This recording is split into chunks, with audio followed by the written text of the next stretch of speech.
सबसे पहले खुद से पूछना चाहिए कि मेरी जिंदगी का मकसद क्या है, मेरी जिंदगी का टारगेट क्या है। मैं इसी उन्वान पर रहकर कुछ आपसे बात करूंगा। जो लोग सुनना चाहते हैं वो मोहब्बत से हाथ उठाकर कहें सुभान अल्लाह। मुझे मालूम है कि इन दिनों तकरीर सुनी नहीं जाती है, बस किसी तरह से वक्त पार कर लिया जाए। अभी मैं परसों जामनगर में था, सामने 10,000 का मजमा होगा। पूरे रबीउल आखिर शरीफ में मैंने कहीं अपनी तबीयत की तकरीर नहीं की। तकरीर वहां तबीयत की मैंने की क्योंकि सब कुछ मेरे मुआफिक था। सुनने वाले लोग भी थे, मजमा भी था और तकरीर सुनने का मिजाज रखने वाले लोग थे। सरकारे गौसे आजम का महीना है, हर खतीब से सुनिएगा आप इल्ला माशाअल्लाह गौसे आजम की शान। और यकीनन गौसे आजम की शान यही है कि खुद गौसे आजम ने फरमाया कदमी हाज़िही अला रक़बत कुल्ले वलीइल्लाह, मेरा ये कदम अल्लाह के हर वली की गर्दन पर है। ये है मेरे गौस की शान। आपने उलमा से सुना होगा मेरे गौस की शान ये है कि कुम बिस्मिल्लाह कहा मुर्दा जिंदा कर दिया। हक है मेरे गौस की ये शान है। आपने ये भी सुना होगा 12 साल की डूबी हुई बारात को दूल्हा कश्ती समेत मेरे गौसे आजम ने निकाल दिया। यकीनन मेरे गौसे आजम की ये शान है। आपने ये भी सुना होगा मुरीदी ला तखफ अल्लाह रब्बी, गौसे आजम ने फरमाया मेरे मुरीद डर मत, अल्लाह मेरा रब है। आपने ये भी सुना होगा गौसे आजम ने फरमाया कि जिस तरह कोई राई को अपनी हथेली में रखकर देखता है, इसी तरह मैं पूरी दुनिया को देखता हूँ। ये है मेरे गौसे आजम की शान। मगर आज करामत पर मेरी गुफ्तगू कम होगी, और करामत पर गुफ्तगू होगी भी तो उसमें इस्तिकामत का पहलू है। वो कौम जो सिर्फ करामतों के सहारे जीती है, एक दिन वो मर जाती है। सिर्फ करामत सुनाकर कौम को जिंदगी नहीं दे सकते। गौसे आजम सिर्फ वो वली नहीं थे जिस वली का तस्वुर हम लेकर चलते हैं। मेरे गौसे आजम मुजाहिद भी थे। मेरे गौसे आजम समाज की नब्ज को पकड़कर इस्लाह का सूरज निकालने वाले भी थे। मेरे गौसे आजम जिंदगी में कितनी दुआएं कितनों ने ली और मेरे गौस ने कितनी दुआएं दी, मगर गौसे आजम की 2 दुआ का तस्करा मैं अपनी गुफ्तगू में आज करूंगा। मैं चाहूंगा इसी तरह बैठे रहिए 20 minute, 25 minute, 30 minute, 40 minute, 50 minute. सुनने के बाद अगर आप वाकई सुनेंगे, तन्हाई में सोचेंगे कि हमने कोई बात जरूर सुनी है। अब सुनना चाहते हैं तो पूरा मजमा मोहब्बत के साथ हाथ उठाकर बोले सुभान अल्लाह। आले स्टेज मौजूद है। मैंने बुजुर्गों से सुना है, अल्लामा कामिल सलामी अलैहिर्रहमा, पासबान मस्जिद अल्लामा निज़ामी अलैहिर्रहमा, वो फरमाते थे स्टेज पर उन्हीं को बैठने का हक है जो बैठने का हक अदा करे। मतलब जब बोलने वाला बोले, कान होशियार रखकर सुननी चाहिए गुफ्तगू, ताकि खता हो इस्लाह हो जाए, अच्छी बात हो दुआ हो जाए। अब स्टेज पर लोग बैठे हुए हैं, हमारे असाब हैं, हमारे दोस्त हैं, हमारे साथी हैं। मेरा मजहब इस्लाम है। मैं वहीं पहुंचूंगा, बस थोड़ी सी बात कर रहा हूं आपसे। इस्लाम का मतलब, इस्लाम का माना, इस्लाम का मफहूम, मन रब्बों का, तेरा रब कौन है, माँ दीनों का, तेरा दीन क्या है? जवाब दीनियल इस्लाम, मेरा दीन इस्लाम है। मगर इस वक्त कौम मुस्लिम का हाल ये है कि दुनिया कहती है मुसलमानों को मारो, और इस्लाम मुसलमानों से कहता है कि तुम मुसलमान हो भी या नहीं। अजीब कश्मकश के दौर से हम गुजर रहे हैं। पहले इतनी खानकाहें नहीं थी जितनी खानकाहें आज हैं। पहले इतने मदरसे नहीं थे जितने मदरसे आज हैं। पहले पीर साहब की इतनी भीड़ नहीं थी। जितनी भीड़ आज है, पहले इतने खतीब नहीं थे जितने खतीब आज हैं। पहले इतनी मस्जिदें नहीं थी जितनी मस्जिदें आज हैं। पहले हमारी कौम के शहजादों के पास इतने पैसे नहीं थे जितने पैसे आज हैं। पहले हमारी बस्तियों में इतनी हवेलियां नहीं थी जितनी हवेलियां आज हैं। पहले इंजीनियर भी नहीं थे, पहले इतने डॉक्टर भी नहीं थे, पहले इतने रीडर भी नहीं थे, पहले इतने प्रोफेसर भी नहीं थे, मगर वो कामयाब थे, वो कामरा थे, वो फायजुल मराम थे। और तारीख इंसानियत की एक सच्ची हकीकत समझ सको तो समझो, समझने से पहले मुस्कुरा कर बोलो सुभान अल्लाह। पूरा मजमा हाथ उठाकर बोले सुभान अल्लाह। मैं इसी तरह की गुफ्तगू आज करूंगा। तारीख इंसानियत की कड़वी और सच्ची हकीकत है। कफील अंबर साहब, मुझको मालूम है कि आपके अंदर का इंसान सिर्फ नकीब नहीं है, आप फिक्र रसा भी हैं, फिक्र खेज भी हैं, फिक्र अंगेज भी हैं। हुजूर पीर तरीकत दिगर बावकार उलमा की मौजूदगी है। खूब अच्छी तरह मेरी बात सुनिएगा। तारीख इंसानियत की करवट बदलती है। उमूमी तौर पर 60 साल से 100 साल तक में इनकलाब आता है। मेरे मुस्तफा ने फारान की चोटी से हक्कानियत का ऐलान किया। लात की पूजा नहीं होगी, मनात की पूजा नहीं होगी, यगूस की पूजा नहीं होगी, यऊक की पूजा नहीं होगी, पत्थरों की पूजा नहीं होगी, बल्कि जिस जात ने पत्थरों को पैदा किया उस जात की पूजा होगी, उस रब्बुल आलमीन की पूजा होगी, उस अहकमुल हाकिमीन की पूजा होगी। फारान की चोटी से मुस्तफा ने ऐलान किया। पूरा मक्का मुस्तफा के इर्द गिर्द था। पहाड़ के पीछे सिर्फ मुस्तफा देख रहे थे। पहाड़ के सामने पूरा मक्का जमा हो चुका था। और ऐसे मौके पर मुस्तफा जाने रहमत ने क्या कहा? पत्थरों की पूजा नहीं होगी, बल्कि पत्थरों के पैदा करने वाले खुदा की पूजा होगी। 13 साल तक मुस्तफा मक्के में रहे। मदीना पहुंचे 53 साल की उम्र में। जब आप मदीना पहुंचे, देखते ही देखते मदीने में इस्लाम की सबसे पहली रियासत, इस्लाम का सबसे पहला मुल्क, इस्लाम का सबसे पहला स्टेट, इस्लाम की सबसे पहली कंट्री रियासत मदीना के नाम पर खड़ी हुई थी। वहीं से आप जोड़ते जाइए। यजीद के आने तक 60 साल हो चुका है। 60 साल के बाद मिजाज बदला। सल्तनत बनी उमैया आई, 60 साल के अंदर वो भी बदलने लगी। सल्तनत बनी अब्बास आई, वो भी 60 साल के अंदर बदलने लगी। आप इसी हिंदुस्तान में आइए, 60 से 100 साल के अंदर इनकलाब आता है। अंग्रेजों का दौर देखिए, 1857 से लेकर 1947 तक 90 साल 90 ईयर्स अंग्रेजों की हुकूमत रही। तन के गोरों और मन के कालों के पंजे जुल्म इस्तिब्दाद ने हिंदुस्तान सोने की चिड़िया को अपनी मुट्ठियों में कैद कर रखा था। ये हिंदुस्तान की हकीकत। 90 साल तक अंग्रेजों के कब्जे में ये मुल्क रहा। 1947 में आजाद हुआ। जब मुल्क आजाद हुआ, जमहूरियत के खतूत पर यह मुल्क चला था, सेकुलरिज्म के नारे के साथ यह मुल्क चला था। और बहुत बेहतर तरीके से हमारा मुल्क सेकुलरिज्म की हवाओं के साथ चल रहा था। मगर अभी 70 साल भी नहीं गुजरे हैं, फिर इस मुल्क में एक नई तहजीब अंगड़ाई ले रही है। हिंदुत्व का जहर खोला जा रहा है। इस्लाम के बेटों की इज्जत को, इस्मत को तार तार करने की कोशिश हो रही है। इस हिंदुस्तान में कभी बहराइच पर हमारे 7 जुल्म और सितम के पहाड़ तोड़े जाते हैं, तो कभी मुजफ्फरनगर हो रहा है, कभी मीरठ हो रहा है, कभी गुजरात हो रहा है। 70 साल, 60 साल, 75 साल, 80 साल, 90 साल, 100 साल होते होते तारीख बदलती है। इसलिए हालात से घबराने की जरूरत नहीं है, मगर ये सोचने की जरूरत है कि हम कामयाब कब होते हैं, नाकाम कब होते हैं। सिर्फ नारों की बुनियाद पर कामयाब नहीं होंगे, सिर्फ रैली निकाल कर कामयाब नहीं होंगे, सिर्फ एहतजाज की बुनियाद पर कामयाब नहीं होंगे। हम तो 1400 साल बाद वाले मुसलमान हैं कबीर बाबू। गौसे आजम के दौर का इस्लाम क्या था?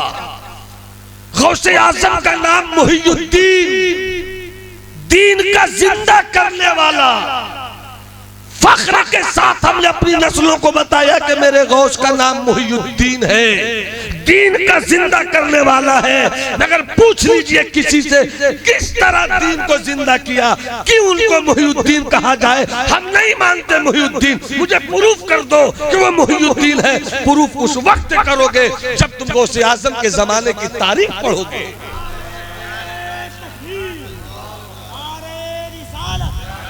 हमने सिर्फ गौसे आजम को चादर और गागर की चीज समझा है। जब घर में परेशानी आवे तो हम फातिह गौसिया करें, मुसीबत को हटावे।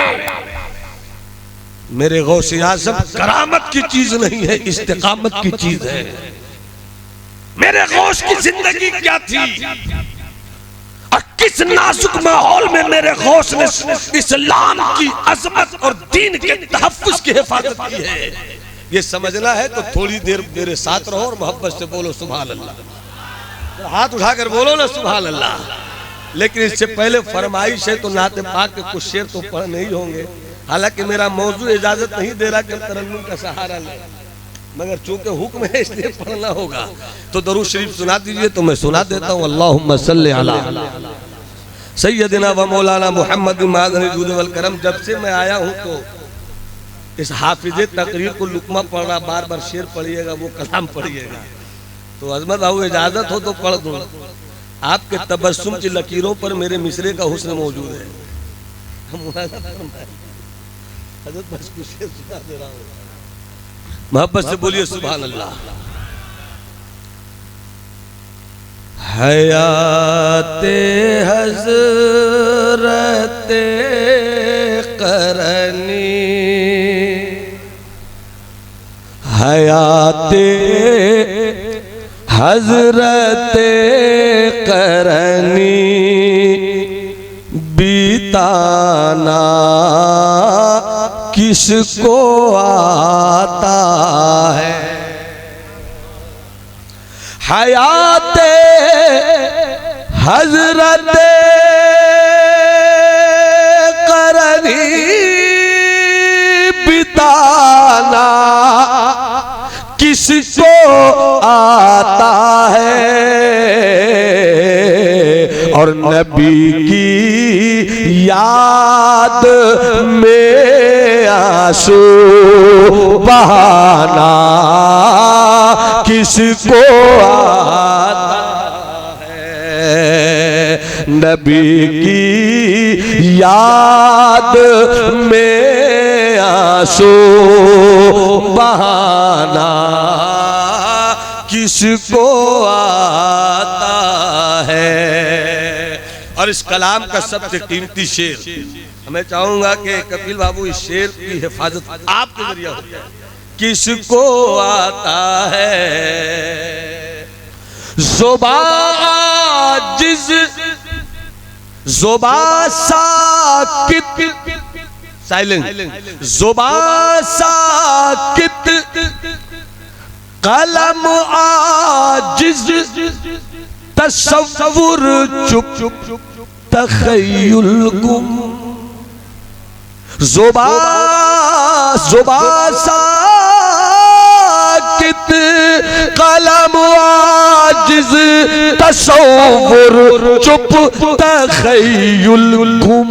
मुकम्मल शान मुस्तफ़वी बताना किसको आता है। मुकम्मल शान मुस्तफ़वी बताना किसको आता है, किसको आता है। और ये शेर हुजूर किसको आता है। दो ना बेटा, तुम भी कमाल कर रहे हो। किसको आता है। हज़रत एक शेर पेश करो, मुलाजा फरमाए। नबी की मुस्कुराहट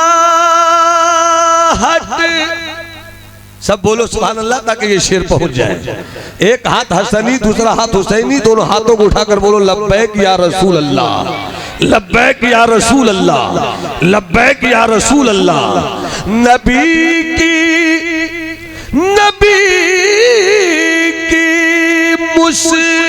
मुस्कुराहट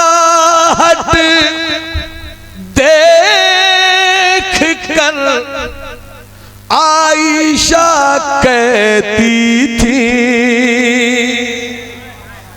नबी की मुस्कुराहट देख कर आयशा कहती थी है मेरे सरताज, मेरे सरताज जैसा मुस्कुराना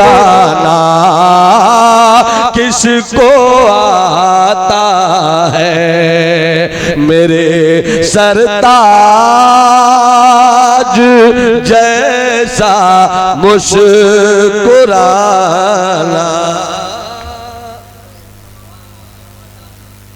अली अली अली अली अली अली अली असगर ने ली जब आखिरी हिचकी, अली असगर ने ली जब आखिरी हिचकी, मलक बोले अरे सिवाए इब्ने ज़हरा तीर खाना किसको आता है, सिवाए इब्ने ज़हरा। एक शेर और सुन लीजिए फिर मैं अपने मौजू पर आऊं।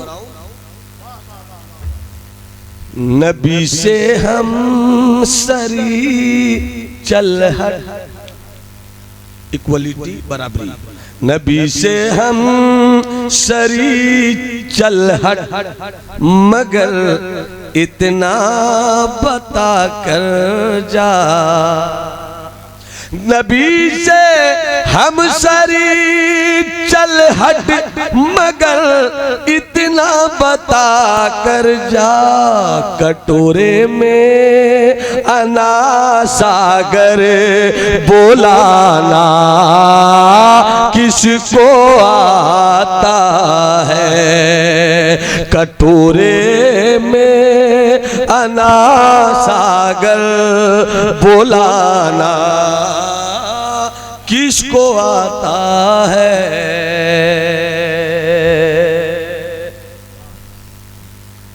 हजरात बुलाना किसको आता है। गौसे आज़म बड़े पीर रोशन ज़मीन, उनकी दो दुआ पर मेरी गुफ्तगू खत्म होगी।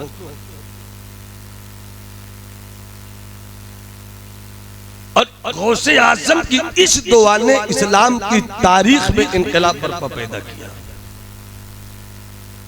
अभी आप रात दिन सुन रहे हैं फलस्तीन पर जुल्म सितम के कैसे पहाड़ तोड़े जा रहे हैं, मगर जब पहली जंग हुई थी खलीफतुल इस्लाम वल मुस्लिमीन हज़रत उमर फारूक रज़ी अल्लाह ताला अन्हु ने बैतुल मुक़द्दस फतह किया, मगर ये बैतुल मुक़द्दस जब फिर से ईसाइयों के हाथों में पहुंचा, उस दौर में 76,000 मुसलमान सिर्फ बैतुल मुक़द्दस के बाहर ईसाइयों की तलवारों से शहीद हुए थे। 76,000 की तारीख है, अभी तो हमने 40,000 की कुर्बानी दी है, 76,000 शहीद उस वक्त हुए थे। मगर किस तरह बैतुल मुक़द्दस मुसलमानों के हाथों से निकला, और फिर सुल्तान सलाउद्दीन अय्यूबी ने किस तरह बैतुल मुक़द्दस हाथों में लिया, गया तो कैसे गया और आया तो कैसे आया। सिर्फ 50 साल का पीरियड है, पहली सलेबी जंग वो 50 साल पहले और दूसरी जंग 50 साल बाद। पहली जंग में बैतुल मुकद्दस मुसलमानों के हाथ से निकल गया और दूसरी जंग में बैतुल मुकद्दस मुसलमानों के हाथ में आ गया।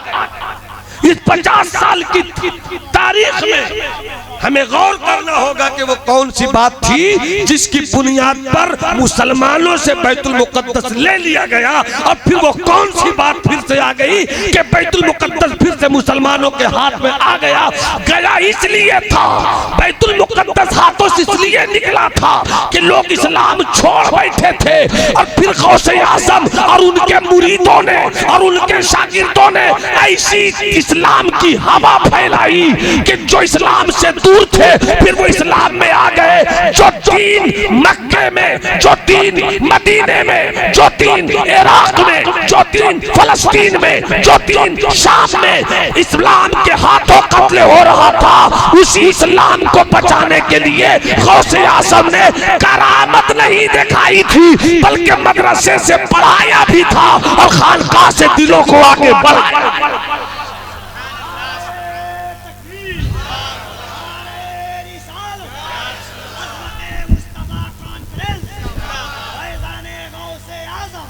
मेरी कुछ बातें हो सकता है कुछ लोगों को बुरी लगे, मगर बुरी लगने की वजह यह है कि वो अपना कैनवस कौड़ा चौड़ा न कर सके। बुरी लगने की वजह यह होगी कि उसको अपनी दुकान लूटती हुई नजर आएगी।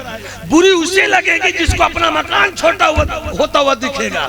मेरी गुफ्तगू बुरी उसको लगेगी जिसको अपने पैसों और अपने दौलत के लुटने का डर होगा। मैं आपको आज से 800 साल पहले की तारीख में ले जाना चाहता हूँ। इजाजत है? मोहब्बत से हाथ उठाकर बोलो सुभान अल्लाह। आप पढ़िए उस दौर की तारीख। पहली चीज तो मुसलमानों में मोहब्बत खत्म हो गई थी, नफरत का बाजार गर्म हो गया था। और पढ़कर ये बात बड़ी हैरत हुई, तारीख तिबरी के हवाले से बोल रहा हूं, बड़ी हैरत हुई कि एक ही मदरसे में नीचे जो उस्ताद होता था वो शाफी होता था, ऊपर जो उस्ताद होता था वो हम्बली होता था, मगर शाफी उस्ताद अपने शागिर्दों को लेकर घूम रहा था, हम्बली अपने को। बिलाशुबा इमाम आजम का जवाब नहीं, बिलाशुबा इमाम अहमद बिन हम्बल का जवाब नहीं, बिलाशुबा इमाम शाफी का जवाब नहीं, बिलाशुबा इमाम मालिक का जवाब नहीं, मगर बाद वालों ने उस मसलक पर जो जुल्म और जबर का पहाड़ तोड़ा तो चारों एक थे, अकीदा एक, चारों का नजरिया एक, चारों का ख्याल एक, चारों का ईमान एक, चारों का अकीदा तौहीद एक, चारों का अकीदा रिसालत एक। मगर अकीदा रिसालत के एक होने के बावजूद भी एक इलाके में, एक मदरसे में, एक मोहल्ले में अगर हम्बली होता तो वो शाफी को नहीं देखना चाहता, शाफी होता हनफी को नहीं देखना चाहता, हनफी होता मालिकी को नहीं देखना चाहता। बसाओं का तलवारें निकली, गर्दन भी कटी, हुकूमत को मदरसा बंद करना पड़ा। ऐसे माहौल में जब जब जब लड़ाई हमें लड़नी थी ईसाईयत के खिलाफ, तो हम लड़ाई लड़ रहे थे कि रफ़ीयदैन किया जाए या नहीं किया जाए, हाथ उठाया जाए या नहीं उठाया जाए, आमीन जोर से कहा जाए या धीरे कहा जाए। आलम यह हुआ कि मौलवियत आपस में लड़ी, ईसाईयत ने मौका देखा अभी वक्त है, इस्लाम पर हमला करो, बैतुल मुकद्दस के हाथों से ले लो। और बैतुल मुकद्दस उन लोगों ने इसी कमजोरी में, एक कमजोरी की बुनियाद पर अपने हाथों में ले लिया। आज हम वही तो कर रहे हैं, आज हम वही कर रहे हैं। वो रज़वी है, वो अशरफी है, वो तेगी है, वो मुनमी है, वो अबुलौलाई है, वो बरकाती है, वो बिलगरामी है। ये हमने फर्क रखा था सिर्फ निस्बत के फर्क के लिए, इस्लाम का फर्क नहीं था, ये दीन का फर्क नहीं था, ये शरीयत का फर्क नहीं था। हम बच गए, दुनिया ने हमें नहीं बांटा है। लोग ढूंढ रहे इलाज, कुरान ने तो बहुत पहले कहा इन्नल्लाह ला युगय्यिरु मा बिकौमिन हत्ता युगय्यिरु मा बिअनफुसिहिम। अगर तुम बदलोगे तब ना वो भी बदल देगा। तो आप तो बदलते नहीं, आपको तो मजा आता है। मुझे उस वक्त बड़ी हैरत होती, मैं सर से पांव तक रजवी हूँ, मैं सरकार तौशरिया के बाजार इश्क का बंदे बेदाम हूँ, मगर उस वक्त मुझको हैरत होती है जब कोई रजवी बोलता है वो अशफी है मत बुलाओ, जब कोई अशफी बोलता है वो रजवी है मत बुलाओ, जब तेगी बोलता है अबुल उलाई को मत बुलाओ। बटो अपनी दुकान लेकर, लड़ो अपनी दुकान लेकर, मगर अपनी तारीख को जो कौम भुला देती है, सफेद दहर से वो खुद को मिटा देती है। तारीख पढ़िए, तारीख से सबक लीजिए कि गौसे आदम रज़ी अल्लाह ताला अन्हु को मुहियुद्दीन क्यों कहा गया। बादशाह दौलत के पुजारी, गरीब का कोई पूछने वाला नहीं। एक रिवायत मुझको मिली कि इतना कहत हो चुका था, मालदार अपनी हवेलियों को दौलत में सजा चुके थे। इस्लाम दौलत को अपने घर जमा करने की तालीम नहीं देता। अगर तुझे दौलत मिली है तो अपना घर भी सजाओ, अपने मुआशरे को भी सजाओ, अपने मोहल्ले को भी सजाओ, अपने इलाके को भी सजाओ। ये इस्लाम में दी गई दौलत का मतलब। मगर बड़े बड़े सेठ, रऊसा और नेता और वजीर दाखिला, वजीर खारजा, बादशाह, ये सब अपनी दौलत पर कब्जा जमाए बैठे थे। गुर्बत आम हो गई, जिसके नतीजे में मुसलमानों के यहाँ ये आलम हुआ कि अगर गरीबों की टोली किसी औरत को अकेले में देखती उसे खींच लेती, गरीबों की टोली किसी बच्चे को अकेले में देखती उसको खींच लेती, और ज़बह करने के बाद उन औरतों और बच्चों को वो लोग खा लिया करते थे। ये था मुसलमानों का हाल, ये था मुसलमानों का हाल। नफरत इतनी कि जब मौलवी में नफरत होगी तो कौम क्या करेगी। जब मौलवी में नफरत होगी तो कौम क्या करेगी। हम कौम की इस्लाह करते हैं, मुझको तो लगता है सबसे पहले हम लोग को अपनी इस्लाह करनी चाहिए। बट गए हम है क्या जमाने में पनपने की यही बातें हैं। फिरका बंदी है कहीं और कहीं जाते हैं, क्या जमाने में पनपने की यही बातें हैं। मेरा अल्लाह भी, महबूब भी, कुरान भी एक बात क्या होती अगर होते मुसलमान भी। वज़े में तुम हो नसारा तो तमद्दुन में हुनूद, ये मुसलमान है जिन्हें देख के शर्माए यहूद। इकबाल से पढ़ा इस्लामी शायर उर्दू जबान में कोई पैदा नहीं हुआ। ईमानी शायर इमाम अहमद रज़ा का कोई जवाब नहीं, इस्लामी शायर में डॉक्टर इकबाल का कोई जवाब नहीं। मगर डॉक्टर इकबाल का अगर 4 शेर पढ़ दिया जाए तो अच्छी अच्छी पगड़ियों का तुर्रा हिलने लगता है कि मतलब क्या है, मफहूम क्या है। इकबाल ने बहुत पहले कहा था, सवाल बंदे मोमिन का बेजरी से नहीं। मेरे पास पैसा है फिर जवाल में क्यों है, मेरे पास हवेली है फिर जवाल में क्यों है। जवाल में इसलिए है कि हमने ईमान से अपना रिश्ता शायद कुछ जोड़ कर रखा है, मगर इस्लाम से अपना रिश्ता तोड़ दिया।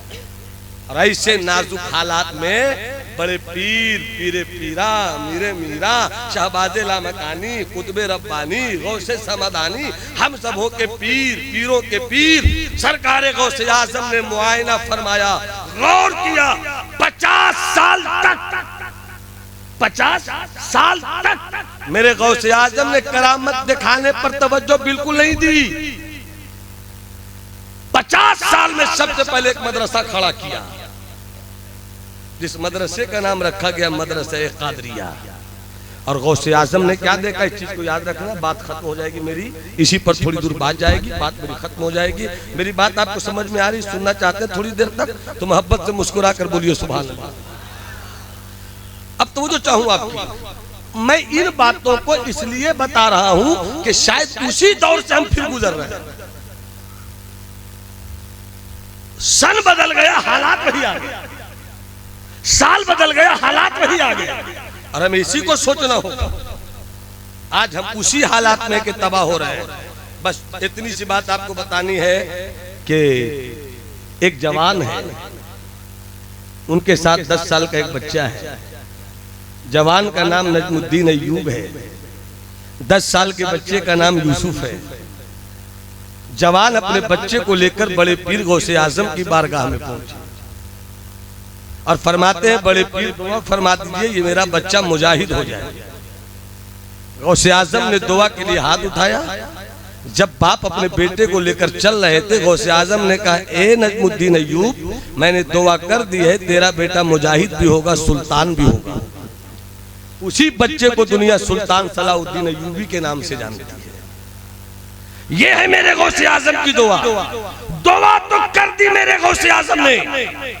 सुल्तान सलाउद्दीन अय्यूबी इस्लाम की इज्जत और आबरू के लिए सुल्तान सलाउद्दीन अय्यूबी दूर से देखते थे बैतुल मुकद्दस के गुंबद को और आंखों में आंसू लेकर रब से दुआ करते थे, मौला मुझे तौफीक बख्शे दे के फिर से सुन्नत फारूकी जिंदा कर, फिर से बैतुल मुकद्दस पर इस्लाम की अज़मत का परचम लहराया जाए। सलाम करो उन फलस्तीन के बच्चों को कि बच्चा लुट जाता है। किसी ने बच्चे से पूछा था, किसी ने पूछा था कि शहादत किसे कहते हैं मालूम है?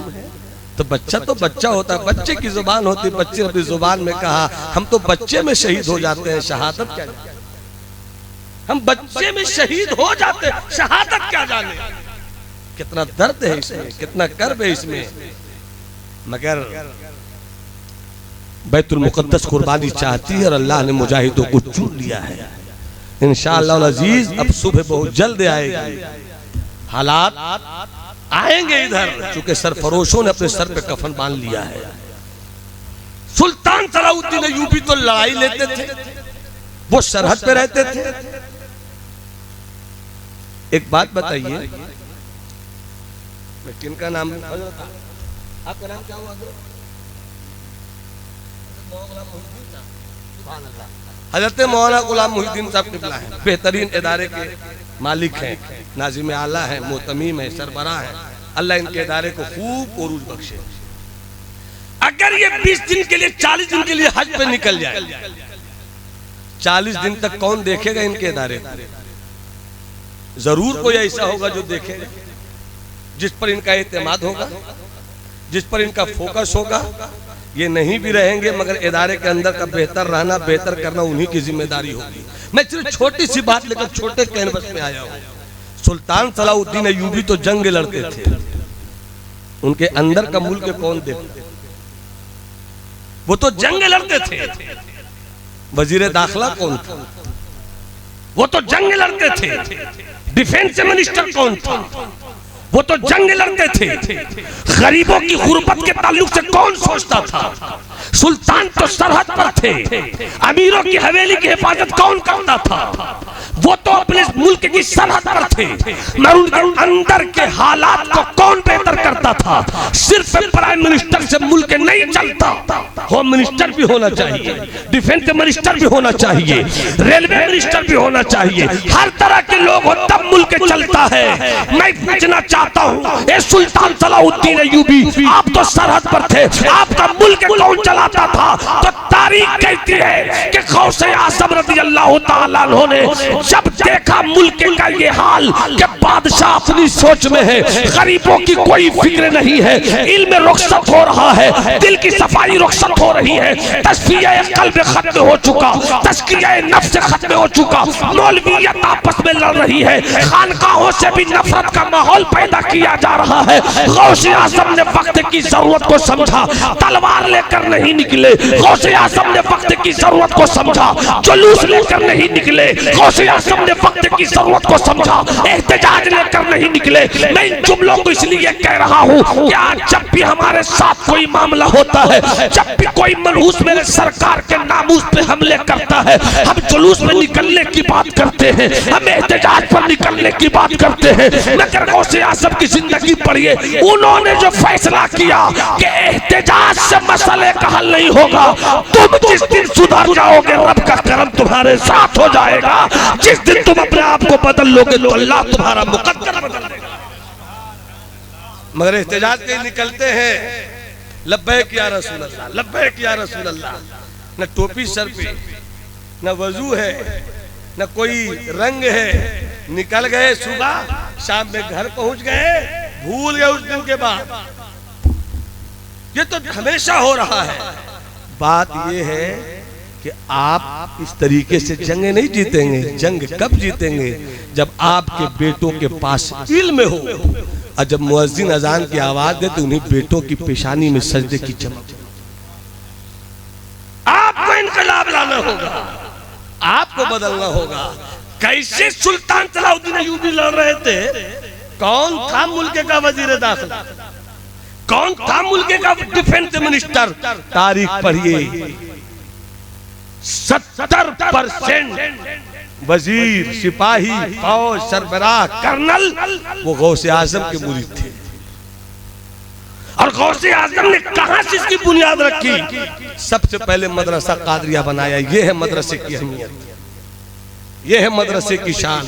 और उसके बाद जब वहां से पढ़ाया और पिलाया तो फिर वो निकले जो दौलत जमा करने के लिए नहीं निकले थे, जो पैसा जमा करने के लिए नहीं निकले थे, जो हवेली बनाने के लिए नहीं निकले थे, बल्कि इस शौक के साथ निकले थे कि दश्त तो दश्त है, दरिया भी न छोड़े हमने, बहरे जुल्मात में दौड़ा दिए घोड़े हमने। और फिर अल्लामा इकबाल ने ऐसे ही सरपशों के लिए कहा था, इलाही ये तेरे पुरस्रार बंदे जिन्हें तूने बख्शा है ज़ौक़े खुदाई, तो नीम इनकी ठोकर से दरिया व सहरा, पहाड़ इनकी हैबत से है मिसले राई, शहादत है मतलूब मकसूद मोमिन, न माले गनीमत न किस्मत कुशाई, तो आलम से करती है बेगाना दिल को अजब चीज है लज्जत आशनाई। उसी लज्जत आशनाई को कर्ज का सरकार गौसे आजम पैदा कर रहे हैं। लज्जत आशनाई पैदा करो। क्या है लज्जत आशनाई? इन्ना सलाती व नुसुकी व महयाया व ममाती लिल्लाहि रब्बिल आलमीन, कि मेरा जीना भी अल्लाह के लिए, मेरा मरना भी अल्लाह के लिए, मेरा उठना भी अल्लाह के लिए, मेरा बैठना भी अल्लाह के लिए, मेरा सब कुछ अल्लाह के लिए। जब ये सोच कर निकलता है आदमी तो अल्लाह की रहमत कहती है बदलने का फैसला कर लिया है तो आओ मेरी कुदरत बदल देगी। तो हमें बदलना होगा। 4 से 5 मिनट में एक बात करके मैं अपनी तकरीर खत्म करता हूँ। मोहब्बत से बोलो सुभान अल्लाह। हाथ उठाकर जरा बोलो सुभान अल्लाह। मैं तकरीर नहीं कर रहा, मैं सिर्फ बातें कर रहा हूँ आपसे। इसे तकरीर का नाम दीजिए, गुफ्तगू का नाम दीजिए, ये आपकी मर्जी है। एक बात बताऊँ, बैतुल मुक़द्दस सुल्तान सलाहुद्दीन अय्यूबी ने फतह कर दिया। सो गए, रात के 1 बजे 2 बजे एक घोड़सवार आया, सुल्तान सलाहुद्दीन अय्यूबी के खेमे के पास पहुंचा। खेमे पर एक दरबान पहरा दे रहा है। दरबान ने रोका, कौन? कहा मैं सुल्तान का जासूस हूं, मुझे कुछ खास बात बतानी है अपने सुल्तान सलाहुद्दीन अय्यूबी को। दरबान ने कहा बड़ी मुश्किलों से तो आज मेरा सुल्तान सोया है, सो लेने दो, सुबह कह देना। आने वाले जासूस ने कहा उठाइए, बहुत अहम खबर मुझे देनी है। अरे सोने दो, नहीं उठाइए, जरूरी है। अंदर से आवाज आई सुल्तान सलाहुद्दीन अय्यूबी की, कौन है अंदर भेज दो। सुल्तान अगर सो जाएगा तो मुल्क सो जाएगा। कौन है भेज दो। अंदर गए, अस्सलाम वालेकुम। वालेकुम अस्सलाम। हाँ कहो क्या बात है। कहा सरकार मेरे सुल्तान बैतुल मुक़द्दस फतह हो गया, मुबारक हो, मगर पूरी दुनिया की ईसाइयत एक साथ हो गई है और इस वक्त पूरी दुनिया की ईसाइयत एक लंबी फौज जमा कर ली है और लंबी फौज के 2 हिस्से किए गए हैं। एक हिस्सा जमीन से चलकर आ रहा है, एक हिस्सा समंदर की लहरों से चलकर आ रहा है। आपके पास लड़ाई के लिए जितनी फौज है वो जमीन पे लड़ने की सलाहियत तो रखती है, मगर समंदर की लहरों पे कभी आपकी फौज ने लड़ाई नहीं लड़ी है। मुकाबला कैसे होगा मैं यही बताने के लिए आया हूँ। दुश्मन समंदर की लहरों पे लड़ा के बेड़े और लड़ाकू कश्तियां लेकर आ रहे हैं, कैसे जंग होगी मैं ये पैगाम लेकर आपको बताने आया हूँ। सुल्तान ने कहा तुमने पैगाम दे दिया, हाँ जाओ आराम करो। वो तो आराम करने को चला गया, मगर सुल्तान उठे, बैतुल मुक़द्दस गए, वुज़ू किया, वुज़ू के बाद मुसल्ला बिछाया। हमारे पास हर चीज का टाइम है मगर नमाज पढ़ने का टाइम। उसके बाद भी हम लड़ेंगे, नामूसे रिसालत की हिफाजत करेंगे। झूठे हैं आप, झूठे हैं हम। जो 2-5 वक्त की नमाज नहीं पढ़ सकता वो नामूसे रिसालत की हिफाजत क्या करेगा?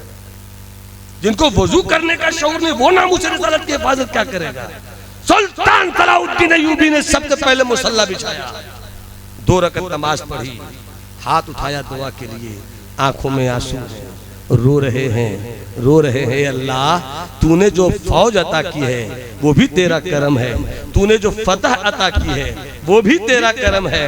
ए अल्लाह हम हमेशा तेरी राह में लड़ने वाले हैं, हमेशा तेरी राह में जंग करने वाले हैं, मगर इस मर्तबा जो ईसाइयत की फौज, दुश्मन की फौज जो समंदर की लहरों से आ रही है मौला, मेरी फौज तो लड़ने वाली है मगर समंदर की लहरों पे लड़ने का तजर्बा इनको नहीं है। गैब से करम फरमा दे। रोते रहे, रब को मनाते रहे, रोते रहे, रब को मनाते रहे। अचानक ऐसा लगा कि दिल में किसी ने कहा हो आंसू पोंछ, तेरी दुआ कबूल हो गई। आंसू पोंछ, तेरी दुआ कबूल हो गई। चल पड़े। बाहर जैसे ही निकले एक कादरी फकीर गुजर रहा था, एक कादरी अल्लाह वाला गुजर रहा था। नजर पड़ी सुल्तान की, आगे अल्लाह वाला। अस्सलाम वालेकुम या अय्युहश शैख। वालेकुम अस्सलाम। अंता सुल्तान? अरे सुल्तान है आप? हाँ। जल्दी से सुल्तान आए, फकीर का हाथ चूम लिया। जैसी हाथ चूम कर सलाउद्दीन अय्यूबी ने यूं नजर उठाई, अल्लाह वाले ने कहा बहुत रोए हो क्या? बहुत रोए हो क्या? हाँ बहुत रोया हो। क्यों रोए हो? ऐसी ऐसी वजह है, बहुत रोया हूँ। दिल को तो इत्मीनान हो गया है, मगर आप दुआ कर दे तो यकीन का रंग और चोखा हो जाए। दुआ कीजिए, अल्लाह कामयाब कर दे। गौर से मेरी बात सुन रहे हैं? सिर्फ 4 से 5 मिनट और मोहब्बत से बोलिए सुभान अल्लाह। अब तवज्जो रहे, बिल्कुल इधर तवज्जो रहे। सरकारे सुल्तान सलाउद्दीन अय्यूबी ने देखा, सुल्तान सलाउद्दीन अय्यूबी को अल्लाह वाले ने देखा। उसके बाद कहा मुस्कुराओ, दुआ कर दी है मैंने। सुल्तान ने मुस्कुरा कर कहा दुआ हो गई, मेरा यकीन है, मगर क्या दुआ की है आपने वो तो बता दीजिए। अब यही पर अहले इल्म और अहले स्टेज की तवज्जो। कहा मैंने दुआ कर दिया है, ए अल्लाह मेरे सुल्तान की आंखों से चुपके में रोते हुए जो आंसू बहे हैं वो आंसू मुसल्ले पर गिरकर सूख गए हैं, मगर अल्लाह तेरे करम से मैं दुश्मनों की कश्तियों को अपने सुल्तान के आंखों से निकले हुए खुश के आंसुओं में उन कश्तियों को डुबो रहा हूं, उन कश्तियों को डुबो रहा हूं। सुल्तान जाओ, कश्ती डूबने लगी। जाओ अपने खेमे में सो जाओ, कश्ती डूबने लगी। जाओ, तुम्हें फिर से एक नई जीत मुबारक हो। दुश्मनों के पहरी बेड़े गर्क हो रहे हैं। 2 ही दिन के बाद फिर वही जासूस घोड़ा दौड़ाता हुआ आया, सुल्तान मुबारक हो, मुबारक हो, मुबारक हो। क्या हुआ? का दुश्मन की फौज समंदर की लहरों से बड़े आबोताब के साथ चली थी, मगर अचानक समंदर की मौजों ने सरकशी की, ताकत दिखलाई। जितनी भी फौज थी कश्ती समेत समंदर में डूब गई है। अल बहरु वला वल मौजो तगा मन बेकसो तूफान होश रुबा, मझधार में हूँ बिगड़ी है हवा, मुरी नैया पार लगा जाना। कहना यह है तदबीर करो ताकि तुम्हें कोई कादरी फकीर दुआ देने वाला मिल जाए। तदबीर करो ताकि तुम्हें फिर से भारत में कोई चिश्ती शहजादा मिल जाए। तदबीर करो।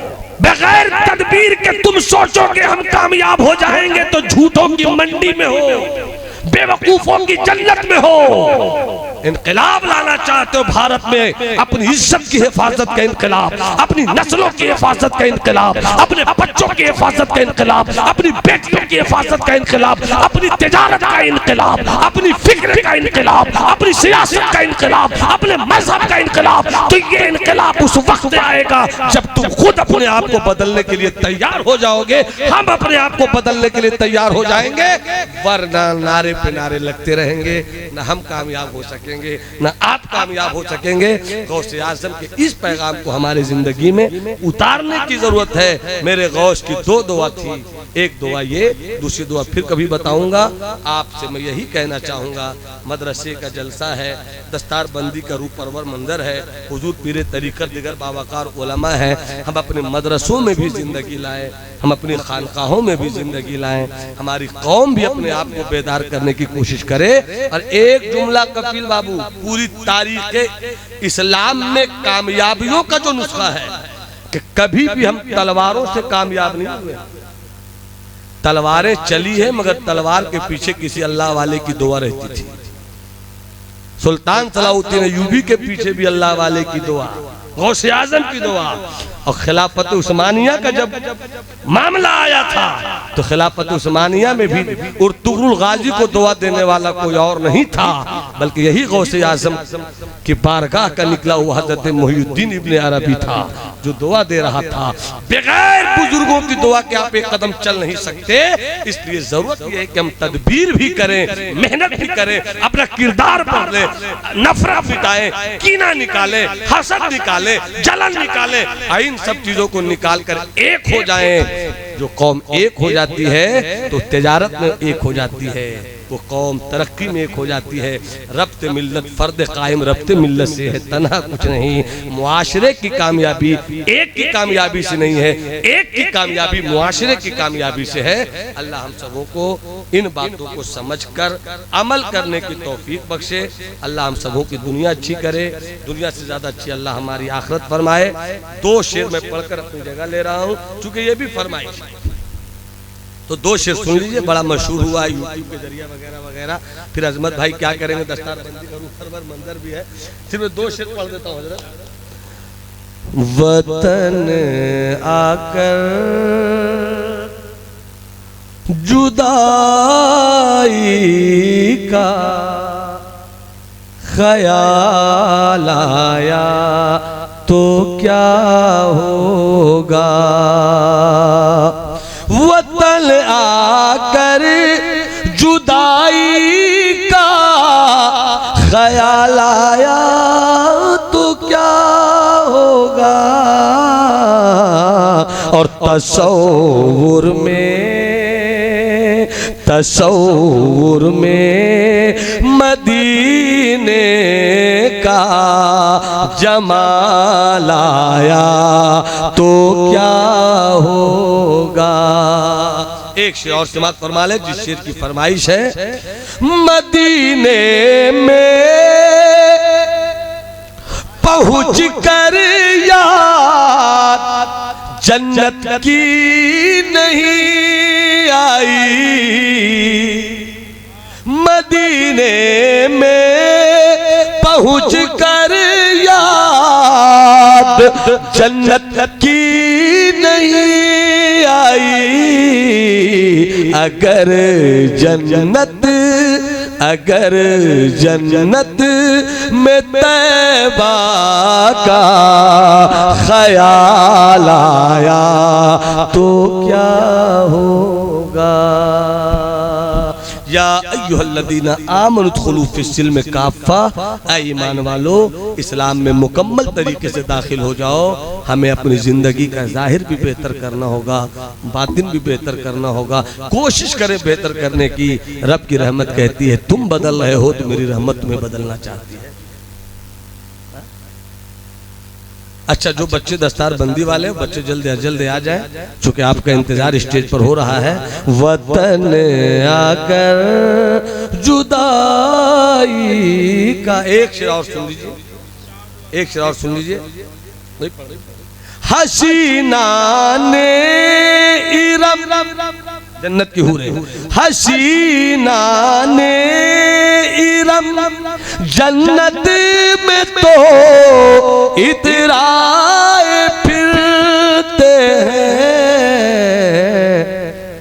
मगर जब मुस्तफा वाला बिलाल आया तो क्या होगा, मगर जब मुस्तफा वाला बिलाल आया तो क्या होगा। वतन आकर